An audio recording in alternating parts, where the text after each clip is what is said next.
নমস্কার বন্ধুরা, স্বপ্নাস ডায়েরিতে সবাইকে অনেক ওয়েলকাম জানাই। আজ তোমাদের শেয়ার করছি খুব সহজে হেলদি একটি ব্রেকফাস্ট রেসিপি। খুব কম সময়ে এবং ঘরে থাকা উপকরণ দিয়ে তোমরা কিন্তু ব্রেকফাস্টটা তৈরি করে নিতে পারো। তো বন্ধুরা, পুরো ভিডিওটি দেখতে থাকো, আশা করছি তোমাদের খুব ভালো লাগবে। প্রথমেই আমি একটা বলে নিয়ে নিলাম 1 বাটি মতো ময়দা। এখানে ময়দার জায়গায় তোমরা আটাও ব্যবহার করতে পারো। দিয়ে দিলাম পরিমাণ মতো লবণ আর সামান্য রিফাইন অয়েল।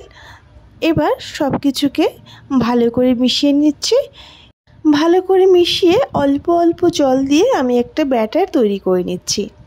এখানে 1 বাটি জল নিলাম এবং অল্প অল্প জল দিয়ে আমি ব্যাটারটা তৈরি করছি। কেমন ঘনত্বের ব্যাটারটা তৈরি করব সেটা অবশ্যই খেয়াল করবে। একবারে বেশি জল দেব না, অল্প অল্প জল দিয়ে ব্যাটারটাকে আমি ভালো করে গুলে নেব। আর দেখো, আরও 1 বাটি জল নিয়ে নিলাম। প্রথমে যে 1 বাটি জল নিয়েছিলাম সেটা পুরোপুরি লেগে গেছে এবং পরে আরও 1 বাটি নিলাম। তো দেখো, অল্প অল্প জল দিয়ে কিন্তু এরকম একটা ব্যাটার আমি তৈরি করে নিয়েছি। তো এখানে ঘনত্বটা আশা করি তোমরা বুঝতে পারছো। একটা হাতার সাহায্যে আমি তোমাদের উঁচু করে দেখাচ্ছি। খুব একটা পাতলাও হবে না, আবার বেশি ঘনত্বও হবে না। এখানে দেখো, প্রায় সবটা জলই রয়ে গেছে, মানে 1 বাটি আর সামান্য জল লেগেছে। ব্যাটারটাকে সাইড করে নিয়ে চলে আসছে অন্য একটা পাত্র নিয়ে এবং 2টো ডিম আমি নিয়েছি। ডিম দুটোকে ভেঙে নিলাম। এবার এখানে অ্যাড করব স্বাদ মতো লবণ, 1 চিমটি দেব। আর দিয়ে দিচ্ছি পেঁয়াজ কুচি 1 চামচ আর 1 চামচ কাঁচা লঙ্কা কুচি। আর সামান্য লবণ তো দিয়েই দিচ্ছি। সব কিছুকে বেশ ভালো করে মিশিয়ে নেব। চামচের সাহায্যে ভালো করে ফেটিয়ে সব কিছুকে মিশিয়ে নিলাম। এবার চলে যাচ্ছি অন্য পাত্রে। এখানে কিছুটা শসা আমি কুচি করে নিয়েছিলাম, বেশ মিহি করে কুচি করেছি। একটা পাত্রে সব শসা আমি এক জায়গায় নিয়ে নিচ্ছি। এবার এখানে অ্যাড করব কিছুটা পেঁয়াজ কুচি। পেঁয়াজগুলোকেও বেশ মিহি করে কেটে নিয়েছি। এবার দিয়ে দেব প্রায় 2 চামচ মতো কাঁচা লঙ্কা কুচি। লঙ্কাটা তোমাদের স্বাদ অনুযায়ী দেবে। এবার এখানে অ্যাড করছি 2 থেকে 3 চামচ টমেটো সস। তবে তোমাদের যদি টমেটো সসটা বেশি পছন্দ হয় তাহলে একটু বাড়িয়ে দিতে পারো। আর এখানে যদি তোমাদের হাতের কাছে চাট মশলা বা ম্যাগি মশলা থাকে তাহলে কিন্তু শসার সঙ্গে মিশিয়ে নিতে পারো, খেতে বেশ ভালোই লাগবে। তবে আমার হাতের কাছে ছিল না, তাই আমি তখন অ্যাড করিনি। তো ভালো করে আমি মিশিয়ে নিয়েছি। এবার চলে যাব মেইন রান্নার দিকে। গ্যাসের উপর ফ্রাইং প্যানটা বসিয়ে দিলাম। যখন বেশ গরম হয়ে গেছে একটু তেল ব্রাশ করে নিলাম সামান্য।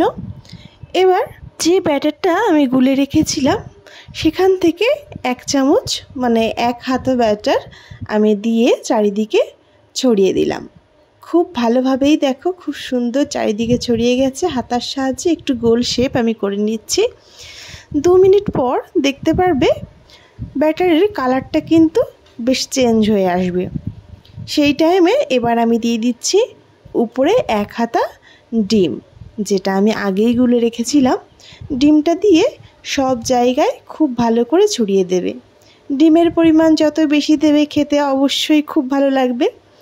ডিমটা দিয়ে সঙ্গে সঙ্গে খুন্তির সাহায্যে আমি উল্টে দিলাম। এবার উপরে দিয়ে দেব সেই মেখে রাখা শসা। এভাবে লম্বা শেপ করে শসাগুলো আমি সাজিয়ে দিচ্ছি। তোমাদের ইচ্ছা অনুযায়ী কম বেশি করে দিতে পারো। তো এইভাবে লম্বা শেপ করে রোলের মতো পুরো পেঁচিয়ে এক জায়গায় করে নেব। তো এখানে সামান্য তেল দিয়ে দিচ্ছি, যেহেতু অন্য সাইডে তেলটা অনেকটাই কম ছিল। এইভাবে খুন্তির সাহায্যে উল্টে দিলাম এবং তেলটা চারিদিকে ছড়িয়ে দিলাম। উল্টে পাল্টে বেশ লাল লাল করে আমি ভেজে নেব। তো বন্ধুরা, খুব সহজ পদ্ধতিতে এবং ঘরেতে থাকা উপকরণেই খুব লোভনীয় একটা ব্রেকফাস্ট কিন্তু আমাদের তৈরি হয়ে গেল। খেতে কিন্তু দুর্দান্ত হয় আর ঝটপট তোমরা কিন্তু যখন তখন বানিয়ে নিতে পারো। রেসিপিটি আমাদের তৈরি। একইভাবে আমি প্রত্যেকটা তৈরি করে নেব। আশা করছি তোমাদের বুঝতে কোনো অসুবিধা হয়নি। তো বন্ধুরা, একইভাবে পরেরটাও আমি দিয়ে দিলাম ব্যাটার এবং উপরে ডিমও দিয়ে উল্টে দিয়ে দিলাম স্যালাডটাও। আর পেঁচিয়ে নিয়ে তৈরি হয়ে গেল আমাদের সকালের ব্রেকফাস্ট। তো বন্ধুরা, আশা করছি তোমাদেরও খুব ভালো লেগেছে। ভালো লাগলে প্লিজ আমার চ্যানেলটি সাবস্ক্রাইব করে আমার পাশে থেকো আর বন্ধুদেরকেও শেয়ার করে দিও।